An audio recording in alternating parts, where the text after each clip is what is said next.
আইন এনেছে। যদি আমি আগের সরকারে 14 থেকে আমাদের নরেন্দ্র মোদীজি দেশের প্রধানমন্ত্রী, এর আগে 10 বছর যদি ধরি, তখন রেগা ছিল। সেই 10 বছরে সারা দেশের জন্য এই রেগার কাজের জন্য কত টাকা ধরা ছিল? 2,13,000 কোটি। 10 বছরে 2,13,000 কোটি। নরেন্দ্র মোদী যখন দায়িত্ব নিল 15 থেকে 25 পর্যন্ত 10 বছরে, আগে ছিল 2,13,000 কোটি, এই 10 বছর হয়েছে 7,80,000 কোটি। তাহলে রেগা করলেই হবে না, আইন তো আগেও ছিল, টাকা বেশি রাখলো না কেন? দেশের প্রধানমন্ত্রী সবসময় গুরুত্ব দেয় গ্রাম, গরিব, কৃষক, সবচেয়ে বেশি গুরুত্ব দেয়। এবার এটা 7 বছরের কথা বললাম, 2,13,000 কোটি, আর সেখানে 7,80,000 কোটি। এবার প্রত্যেক বছর বাজেট হয়, বাজেটের মধ্যে রেগারও একটা বাজেট থাকে। এই বাজেটটা আসে রুরাল ডেভেলপমেন্ট, আরডি। যদিও গ্রামে কাজ হয়, কিন্তু আরডির কাজ, আরডি ডিপার্টমেন্ট এটাকে কন্ট্রোল করে, আরডি মন্ত্রক। এই রেগার জন্য কত টাকা বাজেটে থাকতো এক এক বছরে? আগে মোদীজির আগে সবচেয়ে বেশি উঠছিল 33,000 কোটি এক বছরে। আর বিজেপির আমলে, মোদীজির আমলে, সে বরাদ্দ থাকতো বছরে 86,000 কোটি। তাহলে বুঝতে হবে মন মানসিকতা কোন কোন সরকারের ক্যারি করছে, এটা আপনাদের জানা দরকার। এবার আমাদের রয়েছে, গত 7 বছর ধরে আমরা সরকার আছি, এখানে কেন্দ্রে বেশি 11 বছর। এই যে এনডিএ গভর্নমেন্ট 7 বছরে দেখার জন্য কত টাকা এসছে? মোহনপুর সহ সব জায়গায় 7,801 কোটি। এর আগে 7 বছর যদি তুলনা করি, তখন এসছে 6,490 কোটি। তাহলে টাকা বেশি এসেছে আমাদের সময়। এবার টাকা আসলেও হবে না। এটার মূল উদ্দেশ্য কি? অ্যাসেট কি বানিয়েছেন আমরা রেগা দিয়ে? রেগা তো করলে আগে কি ছিল? বহু আগে ফুড ফর ওয়ার্ক। আপনারা তখন ছোট্ট ছিলেন, অনেকের জন্ম হয়নি। ফুড ফর ওয়ার্ক, কাজ করলে খাইতে, অল্প পয়সা দিন। এটা চেঞ্জ কি? রেগা দেব, কিন্তু সম্পদ হতে হবে। মাগনা দিয়ে না, ফ্রি চাউলের মতো না। তাহলে কাজ করতে হবে, সম্পদ সৃষ্টি করতে। তাহলে আমাদের রাজ্যে 7 বছরে আমরা কতটা সম্পদ করছি? বিদ্যুৎ সাহেবের কাছে আসেনি আপনাদের অ্যাসেট? আসেনি সংখ্যা? কাজের অ্যাসেট ব্লকের আসেনি? বাই করতে পারবেননি? দেখেন না, কেউ পারেনি। আচ্ছা, আমি রাজ্যের কথা বলি। 7 বছরে আমাদের সরকার ত্রিপুরা রাজ্যে কটা অ্যাসেট করেছে? 8,10,000। ধরুন এই ঘরটা হবে, বা কোনো ব্রিজ হইল, কোনো কালভার্ট হইল, এরকম 8,10,000 অ্যাসেট ক্রিয়েট হয়েছে এই 7 বছরে। আগের 7 বছরে 6,67,332। তাহলে টাকাও বেশি আসলো, মানুষের কাছে টাকাও বেশি গেল, আর অ্যাসেট ক্রিয়েটও এই সরকারের আমলে বেশি হয়েছে। এবার আপনারা, আপনাদের যদি জিজ্ঞাসা করি, আপনারা প্রধান আছেন অনেকে এখানে, বা চেয়ারম্যান ভাইস চেয়ারম্যান আছেন, আমি যদি বলি আপনারা গত বছর কত টাকা মজুরি দিয়েছেন গ্রামের মানুষকে, পরিষ্কার থাকতে হবে। আপনার না সেক্রেটারি করতে পারবেন, আপনারা করতে পারবেন কি, আমি প্রধান, আমি উপপ্রধান, আমি মেম্বার, প্রত্যেক জিনিস হিসাব থাকতে হবে। এতে মেন্টাল স্যাটিসফ্যাকশন পাওয়া যাবে। গত 7 বছর শুধু গ্রামের মানুষের কাছে অ্যাসেট না, অ্যাসেটটা কইলে আলাদা কিছু, মজুরি হিসাবে টাকা গেছে 5,332 কোটি। কজনে খবর রাখেন? আমি যদি জিজ্ঞাসা করি কলকলিয়া আপনি গত বছর মানুষের কত মজুরি দিচ্ছেন টোটাল, আপনি বলতে পারতেন সাহস করে আমি কিন্তু গ্রামের মানুষের কাছে এত টাকা মজুরি পাইছে তারা। তাহলে এই টাকাটা গ্রামের মানুষের কাছে সবার কাছে গেছে, এটা তো কইতে পারেন না। ব্লকে আইলেন গেলেন কিচ্ছু করতে পারেন না। যদি বলি কটা আছে, এই তো বিডিও সাহেব বলছে যে না ম্যান্ডেজ করছে,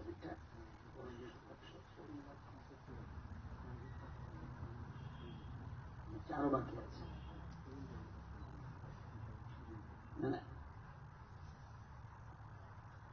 কতদিন পেছে কাছে এই কথা, এটা আমার থাকে না, আমার এটা। তাইলে তাইলে আপনি 100 দিন দিতে পারি নাই, এটাই আমি আনতেছি। এই যে না, তাহলে মজুরি কত দিচ্ছেন মানুষের কাছে, টাকা গেছে। আমি আপনার ওই যে ম্যাটেরিয়ালের কথা বলছি, মজুরি কত টাকা দিচ্ছে, এটা ডাইরেক্ট মজুরি টাকা পাইছি আমি, শ্রমিকরা ডাইরেক্ট টাকা পাইছে, এই টাকা কত? কোন একজন পঞ্চায়েত কইতেননি প্রধান, কি রে ভাই, কি প্রধানগিরি করি, কি উপপ্রধান করে গেলি, আমার একটা ম্যাটেরিয়াল অ্যাসেট বানাইবা, এটা অন্য জিনিস। এটাও পাওয়া উচিত যে আমার এত অ্যাসেট। আমি যদি রাজ্যেরটা বলতে পারি, আপনি পঞ্চায়েতেরটা বলতে পারবেন না কেন? আরো সোজা, সেক্রেটারিও বোধ আছেন, করতে পারবেননি না।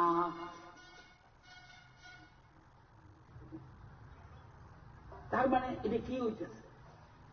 সরকার টাকা দিতেছে, আপনি বেতন পেতেছেন, আপনি যাইতেছেন গাড়িতে 10টা 5টা ডিউটি শেষ, বছর শেষ, এবার 60 বছর হলো রিটায়ারমেন্ট, শেষ খেলা, এটাই কাজ নেই। তো মানুষের কাছে, রাজ্যের মানুষের 7 বছরে 5,332 কোটি তার অ্যাকাউন্টে ডাইরেক্ট ঢুকে গেছে। এটা ম্যাটেরিয়াল না, ডাইরেক্ট ঢুকে গেছে। তাহলে আমি যদি জানতাম যে দক্ষিণ চারণগরে এতজন মানুষের কাছে এত টাকা গেছে, কই চারণ না গেলে, এটা বললে অনেক দিক দিয়ে লাভ। আজকের জন্য, আজকের পরে যেন না বলতে পারে, পুরা বছরে চিন্তা রাখতে 24-25 আমি এত মানুষের কাছে এত টাকা পাঠাচ্ছি ডাইরেক্ট, আমার পঞ্চায়েতে এতটি অ্যাসেট হয়েছে, উল্লেখযোগ্য কারবার এতটা, রাস্তা এতটা, এই থাকতেই দু একটা নাম থাকতেই যাতে করতে পারে, কিচ্ছু করতে পারে না। তো 5,332 টাকা গেছে, তাদের 7 বছরে মজুরি কত গেছে? 4,240 কোটি। তার মানে মজুরিও আমরা বেশি টাকা। আমাদের রাজ্যে মোট জব কার্ড 6,56,000। আমি যদি বলি যে কোনো একটা গ্রাম পঞ্চায়েত বলেন তো দেখি, এটা তো জানা উচিত, কটা জব কার্ড আছে আপনার গাঁও সভার? আজকে যেমন 811 বলে অন্যরাও করতে 811, এই জিনিস বলতে হবে। এতদিন মানুষের কাছে টাকা গেছে, সরকার আপনাকে ভাতা দেয়,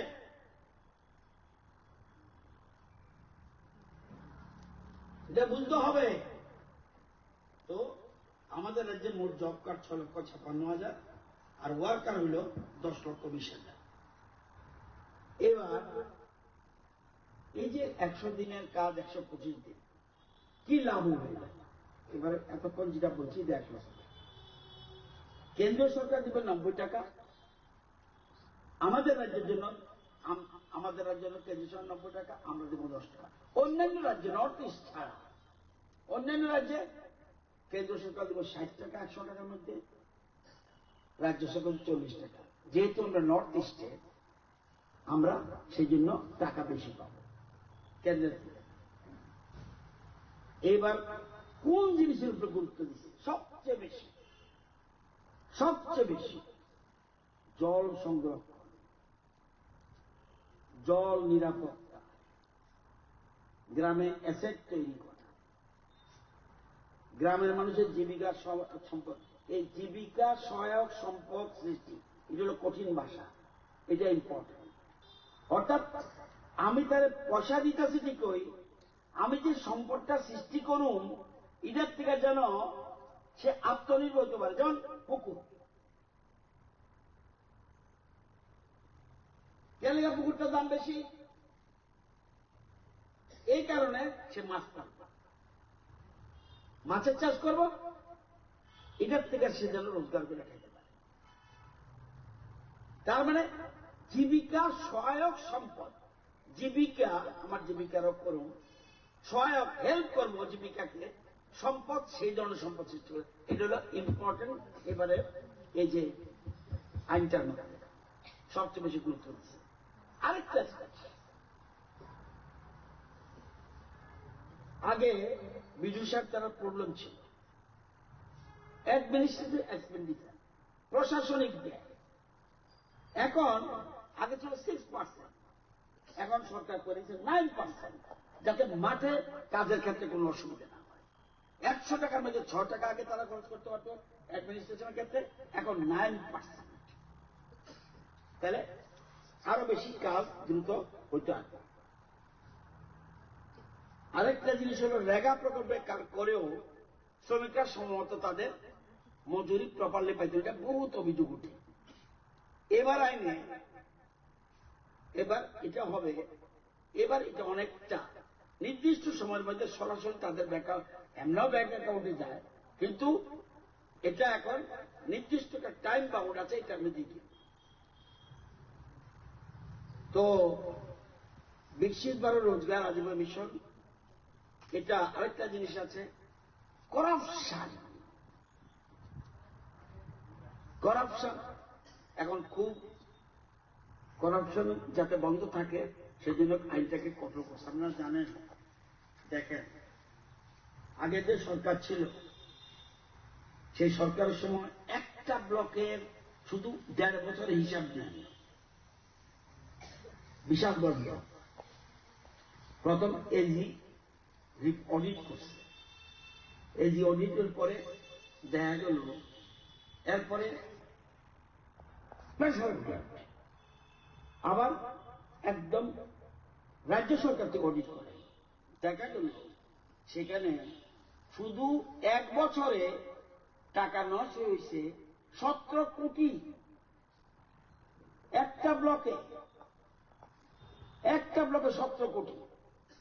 কি করলো পরে? বিশালগড় থানা থেকে মামলা হইল, কেসের নম্বর 135/14, 2014 সালে মামলাটা হয়েছে, এবং ক্রিমিনাল কেস, টাকা নষ্টের অভিযোগ উঠছে। আসামি কে ছিল? বিডিও নিজে,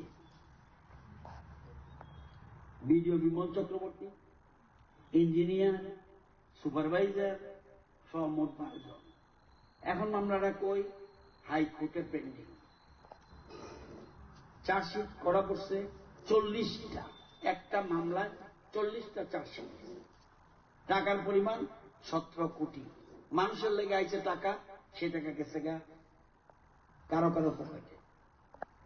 ঘটনা কবে? 2012 এবং 2013।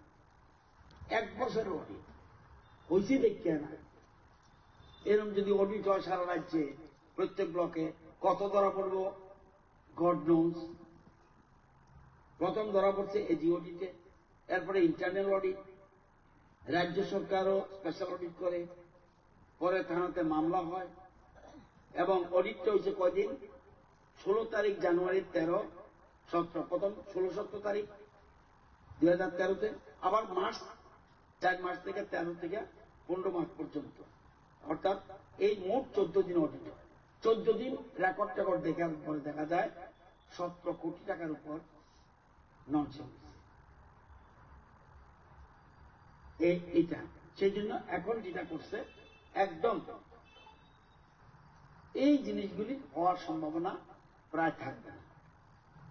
Major category works related to water security, একটু আগে বলছিলাম, কনজারভেশন, সংরক্ষণ, works related to rural infrastructure, আপনাদের সম্পদ, livelihood enhancement works, works to address climate change and adverse weather condition.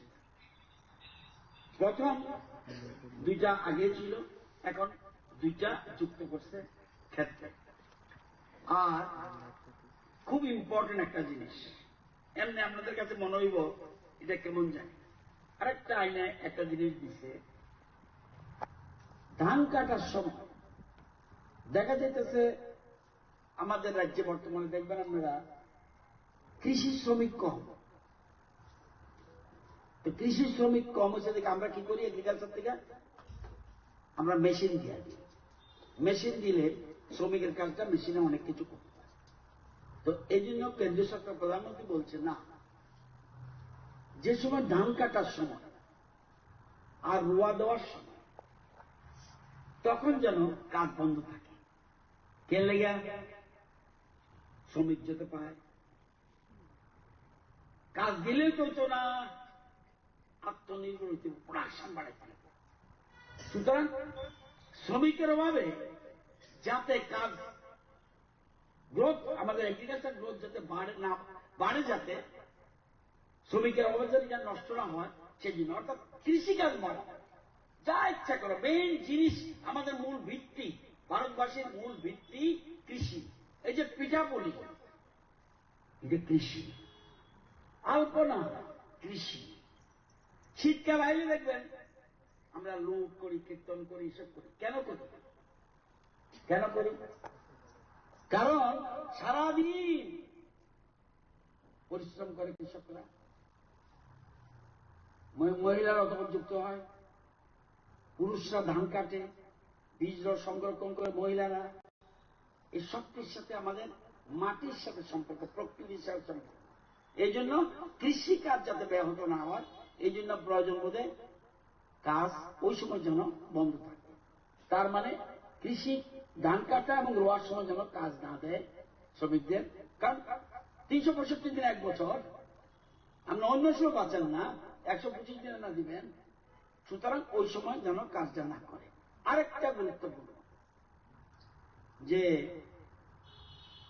আগে ছিল না আইনে, আমাদের রাজ্যে দেখবেন সাইক্লোন হয় প্রত্যেক বছর। কেন সাইক্লোন হয়?